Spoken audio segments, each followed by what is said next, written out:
Good evening दोस्तों, कैसे हैं आप सब। उम्मीद है आप सब अच्छे होंगे और बिल्कुल स्वस्थ होंगे। इस कोरोना काल में आप लोग अपने आप को सावधानी से रखें और बचा करके रखें, ठीक है। जितना हो सके गर्म पानी और काढ़ा का सेवन करें, ठीक है। इससे आप लोग की इम्यून सिस्टम जो है वो बढ़ेगी और आप लोग काफ़ी स्वस्थ रखें। लास्ट क्लासेस में मैंने ट्रिग्नोमेट्री के बेसिक कंसेप्ट्स और उस पर बेस्ड जो क्वेश्चन बन सकते हैं और जो पूछे जा चुके क्वेश्चन हैं वो मैंने आपको करवाया है, ठीक है। तो आज वो थर्ड एपिसोड का आज लास्ट क्लास है। आज आपके लगभग 5 क्वेश्चंस आपके होने वाले हैं। अप्रॉक्स 60 क्वेश्चन अभी तक आपका कंप्लीट होने वाला है और वो काफ़ी बहुत ही उम्दा क्वेश्चन मैंने चुना है और वो सारे क्वेश्चन मैंने आपसे करवाए हैं और जितने बेस्ट सॉल्यूशन हो सकते हैं मैंने आपको सब कुछ दिए हैं, ताकि आप ट्रिक से या फिर अगर आप कभी क्वेश्चन में फंस जाएं तो उस क्वेश्चन में आप अपने माइंड से उस क्वेश्चन को सॉल्व कर सकें। ये तो चलिए आज के क्लास को हम आगे बढ़ाते हैं और हमारे पहले क्वेश्चन को देखते हैं। तो आज का पहला क्वेश्चन नंबर 56 क्या है। दिया हुआ है sine theta plus cos theta upon sine theta minus cos theta is equal to 5/4, ठीक है। तो हमें बताना है tan square theta plus 1 upon tan square theta minus 1 क्या होगा, ठीक है। अगर बेसिक से बनाना हो तो मैं इसे क्या करूँगा, मैं इसे क्रॉस मल्टीप्लिकेशन गुना करूँगा, ठीक है। तो 4 into sine theta plus cos theta, 4 sine theta plus 4 cos theta is equal to 5 sine theta minus 5 cos theta हो जाएगा, ठीक है। इस दोनों को मैंने मल्टीप्लाई किया तो ये हो जाएगा। देखिए हमें वैल्यू इसका फाइंड करना है, ठीक है। तो हमें सिर्फ क्या चाहिए, tan थीटा। अगर मैं tan थीटा का यहाँ से वैल्यू निकाल लूँ तो हमारा काम आसान हो जाएगा। तो अब देखिए, अब इसे हम सॉल्व करते हैं। 5 sine theta minus 4 sine theta, sine theta 5 cos theta plus 4 cos theta, 9 cos theta, ठीक है। तो sine theta upon cos theta, sine theta upon cos theta is equal to क्या हो जाएगा 9। और sine theta upon cos theta क्या होता है tan theta, tan theta is equal to क्या हो गया 9। अब हमें इसका वैल्यू फाइंड करना है। मैं इस पर tan के जगह 9 पुट करूँगा तो क्या होगा 9 का स्क्वायर प्लस 1 अपॉन 9 का स्क्वायर माइनस 1, ठीक है। ये क्या हो जाएगा 82 और 9 का स्क्वायर माइनस 1 80, ठीक है। अब मैं इसे सिंपलेस्ट फॉर्म में लिख दूँ, ये हो जाएगा 41/40। तो ये आपका आंसर हो जाएगा, ठीक है। अब देखिए इसी क्वेश्चन को एक और मेथड से देखिए बनाने के लिए हम क्या करते हैं, मैं आपको हर कंसेप्ट देना इसलिए चाहता हूं कि कभी भी क्वेश्चन अगर आपको कभी कुछ ऐसे पजल में फंस गए जिसमें कि आपको क्वेश्चन में कुछ समझ में ना आ रहा हो, तो मैं ये सारे वे को यूज़ इसलिए आपके सामने कर देना चाहता हूं ताकि उस टाइम आप कभी भी किसी क्वेश्चन में फंसे नहीं, कुछ ना कुछ आप रास्ता खुद से निकाल लें, ठीक है। तो मैं इसलिए सारे वे को आपके सामने बताने की कोशिश कर रहा हूँ। अब देखिए यहाँ पे ये दिया हुआ है, ठीक है। अगर मैं इससे डायरेक्ट tan थीटा का वैल्यू निकाल लूँ तो हो जाएगा। तो अब ध्यान से देखिए, अगर मैं ऊपर और नीचे इस वाले टर्म में अगर मैं ऊपर और नीचे दोनों में, ठीक है, दोनों में अगर cos से डिवाइड कर दूँ तो कोई अंतर नहीं होगा। तो मैंने क्या किया, इसे cos से डिवाइड किया तो ये साइन अपॉन कॉस क्या हो जाएगा tan theta plus cos upon cos 1, sign theta upon cos theta क्या हो जाएगा tan theta minus cos upon cos 1, इधर 5/4 बच गया, ठीक है। अब देखिए इसे मैं क्या लिख सकता हूँ, क्रॉस मल्टीप्लिकेशन अगर मैं इसे मल्टीप्लाई कर दूँ तो ये हो जाएगा 5 tan theta minus 5 is equal to 4 tan theta plus 4, ठीक है। क्रॉस मल्टीप्लिकेशन मैंने मल्टीप्लाई किया तो ये आ गया। अब देखिए 5 tan theta minus 4 tan theta, tan theta minus 4 और सॉरी माइनस 5 एंड प्लस 4 क्या हो गया 9। तो tan थीटा का देखिए यहाँ से भी वैल्यू आ गया, tan थीटा का 9 आ गया, 9 का स्क्वायर प्लस 1, 9 का स्क्वायर 81 प्लस 1 82, 9 का स्क्वायर 81 माइनस 1 80। तो यहाँ से भी हमारा ये आ गया, ठीक है। अब देखिए, अब ये तीसरा तरीका। अब देखिए, अगर मैं, ठीक है, अगर मैं डायरेक्ट यहाँ से tan का वैल्यू निकाल लूँ तो हो जाएगा। देखिए, अब इस क्वेश्चन को कंपोनेंडो एंड डिविडेंडो से बनाने के लिए पहले मैं आपको ये समझा देता हूँ कि कंपोनेंडो एंड डिविडेंडो होता क्या है। कंपोनेंडो एंड डिविडेंडो, ठीक है, ये होता क्या है। इसको समझाने के लिए पहले आप ये समझिए कि यदि a बटा b बराबर अगर दिया हुआ हो c बटा d, ठीक है, अगर a बटा b बराबर दिया हुआ हो c बटा d, तो हम इसे ऐसा भी लिख सकते हैं a plus B upon a minus B is equal to c plus D upon c minus D, ठीक है।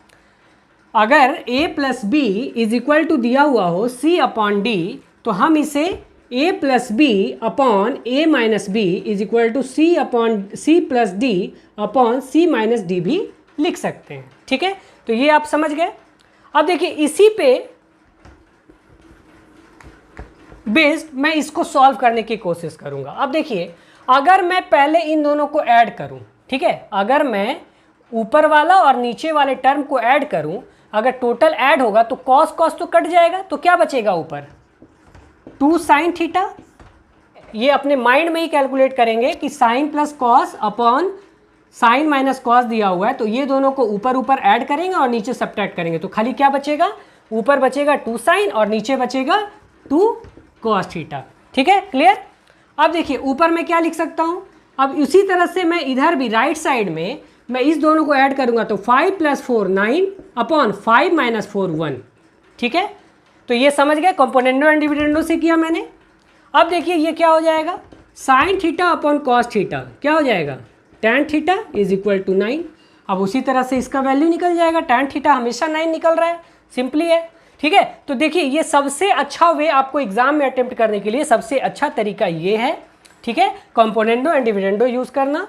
डायरेक्ट हम क्या करेंगे, बस इस दोनों को ऐड करेंगे, साइन का वैल्यू मिला, इस दोनों को फिर सब्ट्रैक्ट किए, कॉस का वैल्यू मिला, ये tan का वैल्यू मिल गया, डायरेक्ट वहाँ पे पुट करेंगे, हमारा आंसर निकल जाएगा, क्लियर। अब देखिए, क्वेश्चन नंबर 57 में ये भी क्वेश्चन 2 तरीके से बन सकता है, ठीक है। सबसे पहले देखिए, कोई भी क्वेश्चन जो है वो कम टाइम में बनाने के लिए सबसे पहला आपका काम है ऑब्जर्वेशन, ठीक है। तो पहले हमारा काम है ऑब्जर्वेशन करना, हम पहले ऑब्जर्वेशन करेंगे। अब यहाँ पे देखिए, हमें थीटा का वैल्यू फाइंड करना है, ठीक है, ये हमारा इक्वेशन दिया हुआ है, ठीक है। तो अगर हम कॉस थीटा का खाली वैल्यू अगर निकाल ले तो हमारा काम हो जाएगा, ठीक है। अब यहाँ ऑप्शन से अगर आते हैं तो देखिए, ऑप्शन से अगर मैं कोई भी एंगल लेकर के यहाँ पे सेट करने की कोशिश करूँ, तो जो ऑप्शन हमारा इस इक्वेशन को सेटिस्फाई कर देता है वो हमारा आंसर हो जाएगा। एक तो ये तरीका है, तो पहले इससे देखिए आप। सबसे पहले तो अगर आप यहाँ पे 90 अगर लेंगे तो ये 0 0 और यहाँ +3 बराबर 0, ये ऑप्शन तो नहीं होगा, ठीक है, एलिमिनेट हो गया। अब यहाँ पे देखिए √3 है, तो इसको 0 आने के लिए ये √3 भी कैंसिल होना चाहिए। तो यहाँ देखिए, आपको खुद से ऑब्जर्व करना है कि कॉस थीटा का मान √3 कहाँ पे आता है, ठीक है। तो यहाँ देखिए, अगर आप इसको अगर लें, क्योंकि cos 30 √3/2 होता है, तो अगर हम यहाँ पे सेटिस्फाई कराने की कोशिश करें तो cos 30 का स्क्वायर यानी कि √3 का स्क्वायर क्या हो जाएगा, 3/4 minus 4 into √3 into cos theta का value cos 60 degree, cos 60 degree का वैल्यू √3/2 प्लस 3, ठीक है। तो ये क्या हो गया, 3 माइनस 2 6 प्लस 3 क्या मिला, 0। तो ये हमारा आंसर हो गया। तो एक तो अप्रोच आपका ये है, ठीक है। अब देखिए, दूसरे तरीके से बनाने के लिए हम क्या करते हैं, अगर मैं इसे लिखना चाहूँ 4 cos स्क्वायर थीटा को, तो मैं क्या लिखूँगा, 2 cos थीटा का होल स्क्वायर, ठीक है। अब इधर देखिए, √3 को मैं क्या लिखूँगा, √3 का स्क्वायर, ठीक है, यानी ये a square plus b square के फॉर्म में तो हो गया। इसे अब ये 4√3 अगर हमारा 2ab के फॉर्म में आ जाए तो हमारा काम बन जाएगा। तो माइनस देखते हैं, 2 इंटू a की जगह क्या है 2 cos थीटा और b की जगह क्या है √3। अब देखिए ये इस फॉर्म में आ गया, a² + b² - 2ab, a² बराबर 4 cos स्क्वायर थीटा, ठीक है, √3 का स्क्वायर 3 और -2 × 2 4 cos थीटा की जगह cos थीटा, √3 की जगह √3। क्लियर? तो ये हमारा आ गया। तो ये a² + b² - 2ab के फॉर्म में आया, तो हम इसे क्या लिख सकते हैं, a - b का होल स्क्वायर। तो मैं इसे लिखूंगा 2 cos थीटा -√3 का स्क्वायर इज इक्वल टू क्या हो जाएगा, 0। ठीक है, अब देखिए ये क्या हो जाएगा, cos थीटा बराबर √3 उधर जाएगा, √3/2। ठीक है, cos का वैल्यू √3/2 किस एंगल में होता है, तो ये होता है 30 डिग्री में, cos 30 डिग्री बराबर √3/2, तो ये आंसर हो गया। तो एक अप्रोच ये है। ठीक है, अब आते हैं क्वेश्चन नंबर 58 में। ये बहुत ही सिंपल क्वेश्चन है। ठीक है, अब यहाँ देखिए दिया हुआ है 2 cosec square 23 degree into cot square 67 degree minus sine square 23 degree minus sine square 67 degree minus cot square 67 degree is equal to क्या होगा। ठीक है, तो यहाँ देखिए सिंपल सा हमारा फंडा है, सिंपल सा यहाँ पे क्वेश्चन है। क्या दिया हुआ है, कॉसेक और कॉट दोनों में रिलेशन होता है। अब देखिए इसे हम क्या लिख सकते हैं, 2 cosec स्क्वायर 23 इन cot 67 को हम क्या लिख सकते हैं, cot 90 - 23 डिग्री। ठीक है, और cot 90 - थीटा क्या होता है, tan थीटा। तो मैं cot स्क्वायर थीटा को क्या लिख सकता हूँ, मैं क्या लिख सकता हूँ, tan 23 डिग्री। अब यहाँ लेकिन स्क्वायर है तो यहाँ भी स्क्वायर डाल देते हैं। अब यहाँ देखिए माइनस कॉमन आ गया, अब इसे ब्रैकेट में बंद करते हैं, साइन स्क्वायर 23 डिग्री प्लस ये क्या है, साइन स्क्वायर 67 डिग्री। ठीक है, अब देखिए यहाँ पे ये वाला टर्म मैंने क्यों ब्रैकेट के अंदर बंद किया, क्योंकि आप देखिए मैंने आपको बताया था कि अगर a + b बराबर 90 डिग्री हो, अगर a + b बराबर 90 डिग्री हो तो sine square a plus sine square b is equal to 1 होता है। तो यहाँ देखिए 23 + 67 90 हो रहा है, तो sine square a plus sine square b is equal to इसका वैल्यू क्या आ जाएगा, 1। अब यहाँ देखिए माइनस कॉट स्क्वायर 67 डिग्री। अब कॉट को भी हम 67 डिग्री को भी अगर हम 23 में तोड़ना चाहें तो हम यहाँ देखिए कॉट को क्या लिख सकते हैं, कॉट को हम लिख सकते हैं कॉट 90 - 23 डिग्री, कॉट 90 - 23 डिग्री। ठीक है, तो कॉट 90 - 23 क्या हो जाएगा, tan 23। तो यहाँ पे हम क्या लिख सकते हैं, tan स्क्वायर 23, क्योंकि यहाँ पे स्क्वायर है। ठीक है, अब देखिए अब इसे हम क्या लिख सकते हैं, इसे हम लिख सकते हैं 2 × 1 साइन स्क्वायर 23 डिग्री इंटू, इसे हम क्या लिख सकते हैं, sign square 23 degree upon cos square 23 degree minus इसका वैल्यू क्या होगा, 1, माइनस इसे हम छोड़ देते हैं tan स्क्वायर 23 डिग्री। अब देखिए tan स्क्वायर 23 डिग्री को यानी tan स्क्वायर थीटा को हम क्या लिख सकते हैं, sec square theta minus tan square theta बराबर होता है 1। Sec square theta minus tan square theta is equal to 1। तो tan स्क्वायर थीटा को हम क्या लिख सकते हैं, सेक स्क्वायर थीटा माइनस 1। इसे हम क्या लिख सकते हैं, सेक स्क्वायर 23 डिग्री माइनस 1। ठीक है, अब देखिए ये क्या हो जाएगा, sign square 23 sign square 23 cancel, ये क्या बचा 2 1 कॉस स्क्वायर 23 डिग्री, इसे हम लिख सकते हैं sec square 23 degree minus 1 minus sec square 23 degree minus minus plus 1। ठीक है, +1 -1 कैंसिल, क्या बचा 2 sec square 23 minus 1 sec square 23 degree यानी सेक स्क्वायर 23 डिग्री। ठीक है, तो सेक स्क्वायर 23 डिग्री ये आपका आंसर हो जाएगा। तो ऐसे बनाना है आपको इस क्वेश्चन को। अब देखिए आते हैं क्वेश्चन नंबर 59 में। दिया हुआ है इफ़ x इज़ रियल, यदि x वास्तविक हो देन cos a बराबर x + 1/x होगा। ठीक है, तो cos a बराबर x + 1/x होगा और x 0 के इक्वल नहीं है। ठीक है, तो कह रहा है क्या ये स्टेटमेंट गलत है या a के वैल्यू पे डिपेंड कर रहा है या सही है ये बात, या फिर हम पता नहीं लगा सकते। तो देखिए ये बड़ा ही लॉजिकल क्वेश्चन है और ये क्वेश्चन आपके सीजीएल में आया हुआ है, ठीक है। इससे आपके कंसेप्ट का पता चलता है, बहुत अच्छा क्वेश्चन है। हम जानते हैं कि x + 1/x का जो वैल्यू होता है पॉजिटिव इंटीजर के टर्म में हमेशा ग्रेटर देन इक्वल टू 2 होता है, ठीक है।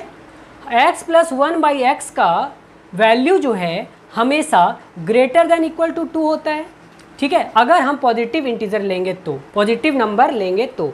अब यहाँ देखिए x अगर मान लीजिए मैं 1 से भी छोटा नंबर ले लेता हूँ, ठीक है। मान लीजिए मैंने ले लिया 0.5, ठीक है। अगर मैंने x का वैल्यू 0.5 मान लिया तो अगर मैं इसमें ऐड करूँ 1/0.5 तो क्या आएगा 1/2 प्लस ये क्या हो जाएगा 1/2, इसे भी करेंगे तो ये क्या आ जाएगा 2 + 1/2 यानी कि 2.5, ठीक है 2.05। अब देखिए अगर 0.5 के अलावा मैं कोई भी नंबर ले लूँ तो हमेशा ये 2 से बड़ा ही आएगा, ठीक है। लेकिन एक ही कंडीशन है जहाँ पे हमारा x का वैल्यू जो है वो 2 आएगा। वो क्या है कि अगर हम x का वैल्यू 1 ले लें तो x + 1/x = क्या आ जाता है 2 आ जाता है। लेकिन अब हम ये जानते हैं कि cos का जो वैल्यू, cos का जो लिमिट है, दायरा जो है वो कहाँ से कहाँ तक है। cos थीटा का जो वैल्यू है वो -1 से +1 के बीच में लाई करता है। cos का जो वैल्यू है -1 से +1 के बीच में लाई करता है, ठीक है। लेकिन x + 1/x का जो वैल्यू है वो क्या आ रहा है 2 या फिर 2 से ग्रेटर। कुछ भी अगर हम नंबर इसके बीच में, माइनस तो हम ले नहीं सकते हैं, माइनस में लेंगे नहीं, तो +1 से छोटा, ठीक है, और 0 से बड़ा, क्योंकि 0 भी हमारा कंडीशन में एक्सक्लूडेड है कि 0 हम x का वैल्यू जो है हम 0 नहीं मान सकते हैं। तो 0 से एबव कोई भी नंबर, 0 से 1 के बीच में अगर हम कोई भी नंबर ले लें, 0 से 1 के बीच में हम कोई भी नंबर ले लें तो वो हमेशा क्या होगा 2 या 2 से ग्रेटर ही होगा, ठीक है। अगर हम मैक्सिमम वैल्यू 1 भी ले लें तो इसका वैल्यू 2 हो जाएगा। लेकिन हम जानते हैं कि cos का वैल्यू जो है वो हमेशा 1 से +1 से छोटा होता है। तो यानी कि ये स्टेटमेंट जो हमारा दिया हुआ है कि cos A = x + 1/x हमारा फॉल्स होगा, क्योंकि होगा। क्लियर। तो ये हमारा स्टेटमेंट फॉल्स है। क्लियर। अब आज के क्लास का हमारा ये लास्ट क्वेश्चन है। आगे बढ़ने से पहले, इसे बताने से पहले कुछ बातें मैं आपसे कर लूँ, ठीक है। लेवल 1 का अभी जो है आपका लेवल 1 का क्वेश्चन चल रहा था, ठीक है। और इसके पहले मैंने आपको कुछ कंसेप्ट भी दे दिए हैं, ठीक है। उसे आप अच्छे से देखें और समझें। अब इसके बाद हम लेवल को थोड़ा सा ऊपर ले जाएंगे, ठीक है। अब हम लोग लेवल 2 में चलेंगे। कल से हमारा नए लेवल में प्रवेश होगा और भी बहुत सारी चीज़ें हम लोग सीखेंगे, ठीक है। लेकिन हाँ, इसके पहले जो मैंने क्वेश्चन करवाया है वो भी, उसको भी आप हल्के में ना लें। वो आपके प्रीवियस ईयर में क्वेश्चन पूछा हुआ है, ठीक है। और उन सारे क्वेश्चंस को आप हो सके तो आप एक जगह राइट डाउन कर लीजिए और उसको बार बार प्रैक्टिस कीजिए, ठीक है। और जहां आपको डाउट लग रहा हो, जहां आपको नहीं समझ में आ रहा हो, ठीक है, आप वापस वीडियो को देखिए। और कहीं फिर से कोई डाउट अगर रहता है तो आप हमें कमेंट बॉक्स में लिख करके बताएं, हम उस डाउट को क्लियर करेंगे। ओके, चलिए आते हैं आज के हमारे लास्ट क्वेश्चन में। यहाँ देखिए दिया हुआ है 2 - cos² theta = 3 sin theta × cos theta. तो हमें वैल्यू फाइंड करना है tan थीटा का क्या होगा। अब देखिए यहाँ पे हम इस क्वेश्चन को 2 तरीके से बना सकते हैं। एक पहला तो ऑप्शन देख करके, ठीक है, ऑप्शन पुट करके, ठीक है। दूसरा हम यहाँ पे कुछ ऐसा करके जिससे कि हमारा tan का कुछ ऐसा यहाँ पे हम इस इक्वेशन के साथ प्ले करें कि जिससे कि हमारा tan का डायरेक्ट वैल्यू आ जाए, ठीक है। अगर हम इसे ऑप्शन से पुट करने की कोशिश करेंगे तो हमें सारे ऑप्शन को चेक करना पड़ेगा, जो कि थोड़ा सा टिपिकल हो जाएगा। जैसे अगर हम मान लीजिए एक राइट एंगल ट्रायंगल लेते हैं, ठीक है। यहाँ पे हम अगर एक ऑप्शन ये लें तो tan थीटा = 1/2 होगा। तो tan यानी कि p = 1 और b = 2। अगर हम इस ऑप्शन को ले लें तो क्या होगा, ये आपका क्या हो जाएगा हाइपोटेनस, ये हो जाएगा आपका √5। कर्ण जो है आपका क्या हो जाएगा √5, 2 का स्क्वायर + 1, ठीक है। अब देखिए हमें इसका वैल्यू सेटिस्फाई कराना होगा, ठीक है। इस इक्वेशन का जो वैल्यू है इसके हिसाब से अगर ये सेटिस्फाई हो जाए तो ये मेरा आंसर सही होगा। अब देखते हैं इसको सॉल्व करके। 2 minus cos square theta, cos theta का वैल्यू क्या होता है b बाई एच, तो b बराबर 2 और h बराबर √5, तो 2 का स्क्वायर 4, √5 का स्क्वायर 5, ठीक है। तो इसका वैल्यू क्या है, 5 2 10 माइनस 4 6/5, ठीक है। अब इधर देखते हैं 3 into sine theta, sine theta का वैल्यू क्या होता है p बाई एच, तो 1/√5 इंटू कॉस थीटा का वैल्यू क्या होता है b बाई एच, b क्या हो गया 2/√5, ये क्या आ गया 3 2 6/5। तो ये तो सेटिस्फाई कर गया और हमारा आंसर आ गया, ठीक है। और नहीं तो अगर ये नहीं आता तो आपको इसी तरह से सब में चेक करके देखना पड़ता। आपको सबसे पहले पाइथागोरस थ्योरम से दोनों साइड दिया हुआ है, तीसरा साइड निकालना होता और फिर उसके बाद इस पर पुट करके और फिर वेरीफाई कराते। तो एक तो तरीका हो गया ये, ठीक है। तो इसमें थोड़ा सा टाइम जो है ऑप्शन पुटिंग में आपका थोड़ा सा ज़्यादा लग सकता है, ठीक है। अब बना करके भी देख लें कि किसमें ज़्यादा टाइम लगेगा। अब देखिए दूसरा तरीका जो मैं बता रहा हूँ, ठीक है, उसमें आपको ऑप्शन देखने की ज़रूरत नहीं होगी। अब देखिए यहाँ पे 2 minus cos square theta is equal to ये दिया हुआ है, हमें टैन थीटा का वैल्यू चाहिए, ठीक है। अब आप ध्यान से देखिए, अगर मैं दोनों साइड कॉस स्क्वायर थीटा से डिवाइड कर दूं, ठीक है, अगर मैं दोनों साइड कॉस स्क्वायर थीटा से डिवाइड करूं तो आप ध्यान से देखिए कॉस कॉस कटेगा, यहाँ टैन मिलेगा, ठीक है। और यहाँ भी क्या होगा, कॉस कॉस कटेगा और 2 अपॉन कॉस स्क्वायर बचेगा, यानी 1/कॉस स्क्वायर क्या आ जाएगा सेक स्क्वायर। तो इसलिए हम यहाँ पे इसको क्या करते हैं कि हम इसको कॉस स्क्वायर थीटा से डिवाइड करते हैं, क्योंकि यहाँ भी सेक स्क्वायर बचेगा तो ये भी टैन में कन्वर्ट हो जाएगा और ये भी टैन में कन्वर्ट हो जाएगा। तो अब देखिए हम क्या किए, डिवाइड किए बोथ साइड बाई किससे, कॉस स्क्वायर थीटा से। अब देखिए कॉस से डिवाइड किए तो ये क्या हो गया 2 अपॉन कॉस स्क्वायर थीटा, यानी 2 sec square theta minus cos square theta upon cos square theta 1 is equal to 3 sine theta into cos theta upon cos square theta करेंगे तो कॉस थीटा और ये स्क्वायर कट जाएगा, तो क्या बचेगा sign theta upon cos theta, यानी कि टैन थीटा, ठीक है। क्या बचेगा टैन थीटा, और यहाँ पे 3 भी है, 3 लगा दिए। अब देखिए sec square theta is equal to क्या होता है 1 प्लस टैन स्क्वायर थीटा, -1 है, लगा दिए 3 टैन थीटा। अब इसे सॉल्व करते हैं, ये क्या हो जाएगा 2 tan square theta minus 3 tan theta plus 2 minus 1 क्या हो जाएगा +1 इज इक्वल टू 0, ठीक है। इसे सॉल्व किए। अब देखिए इसे अगर हम फैक्टराइज करें तो ये क्या आ जाएगा 2 tan square theta minus 2 tan theta minus tan theta +1 is equal to 0, ठीक है। अब देखिए इसे क्या करेंगे 2 टैन थीटा हम इसे कॉमन ले लिए तो बचा टैन थीटा -1 कॉमन लिए तो क्या बचा tan theta -1 is equal to 0। तो हमारा एक वैल्यू आ गया, दोनों से टैन थीटा -1 कॉमन ले लिए तो टैन थीटा -1 बराबर 0, एक ये आ गया और एक आ गया 2 टैन थीटा -1 बराबर 0, ठीक है। तो अब यहाँ से हमारा देखिए क्या आ जाएगा टैन थीटा बराबर 1 और यहाँ क्या आ जाएगा टैन थीटा बराबर 1/2, ठीक है। तो 1 तो देखिए ऑप्शन में है नहीं, tan theta is equal to 1/2 हमारा आंसर हो जाएगा, ठीक है। तो इस वे में आप इसे बना सकते हैं और इसमें ज़्यादा टाइम नहीं लगेगा, कैलकुलेशन आपको थोड़ा फास्ट करना है, कुछ चीज़ें आपको माइंड में ही कर लेनी है, ठीक है। तो चलिए मिलते हैं नेक्स्ट क्लास में। नेक्स्ट क्लास आपके 4th एपिसोड के साथ मैं आऊँगा, ठीक है। और उसमें मैं थोड़ा सा एडवांस लेवल के क्वेश्चन को रखूँगा और इसके साथ साथ बहुत सारे कंसेप्ट भी आपके साथ शेयर करूँगा, ठीक है। मिलते हैं नेक्स्ट क्लास में।